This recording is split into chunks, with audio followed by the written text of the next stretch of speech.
May lugar naman, alam nyo, ganito po yan, no?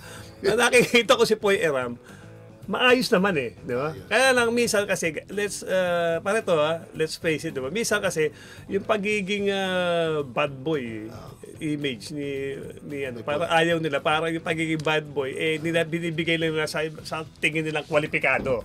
Bobelga. Sa mga ganito. Pero pag si Poy Eram ang gumanon, galit na galit. Ugali, sama ng ugali. Pero pag mga iba, okay yun. Calvin Bueva, ayos. Ayos siya kasi yan naman talaga yan. Yan naman talaga, di ba? Ganun ang nangyayari. Ngayon, kung meron ba siyang team, ako bilang coach, okay sa akin yan eh. Si Poy Eram eh.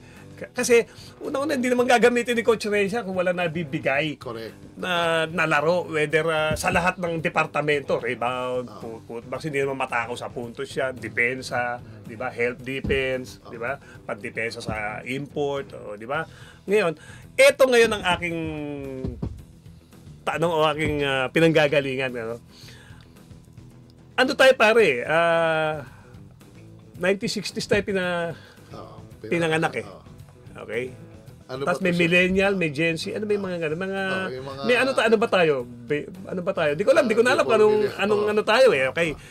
Nasanay tayo na yung although emotional, ang basketball, ayaw natin makasakit ng kakampi, ng coach. Minsan nga pare, sa sobrang nasagot mo yung coach, pero kinabukas sa coach, pasensya na.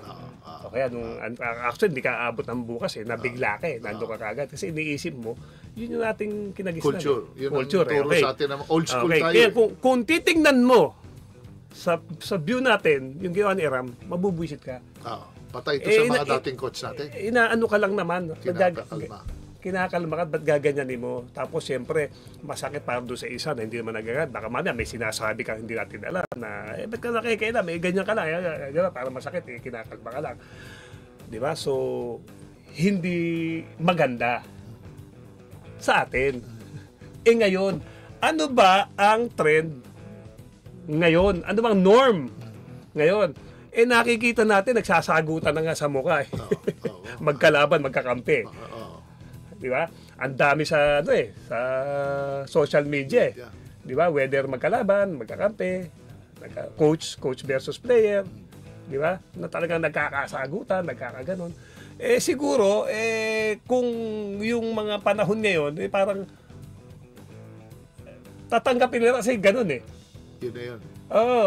Kaya yung nakakatingin sa sitwasyon, depende kung anong inabutan na panahon. Di ba? Tama ako. Tama po yung mga nagko-komento. Kung kasi edad namin ni Jerry na medyo hindi naman maganda yung ganyan. Pero sa panahon mo ngayon, kasi kailangan tayo sumabay, ganyan di ba? Tatanggap na ba? Ibe sa mga, may gano'n na sagutan Alam mo naman yan Or, eto merong long shot. Pero mahaba-haba or gumagawa ng content. Sigurado. Kasi marami, hindi mo na alam ano ang tunay. Ano yung parang for a show. Di ba? Pero ayoko nang isipin na for a show kasi nakita ko naman medyo frustrated siya, tinechnical siya. Wala pa sa atin, may gano'n. Siguro, kumbaga, ito na norm wala naman sa amin to. Nagkakaintindihan naman kami ni Kumbuntin. After wala kami. Huwag nyo nang bigyan ng iba pang kahulugan. Parang siguro gusto nung sabihin niya ni Poy Eram, kung nagano siya, baka hindi natin baka gano'n na kultura na nila sa ensayo. Baka ini-encourage na o gano'n na talaga. O gano'n kasi pare, iba yung panahon natin siguro, pero yung panahon natin,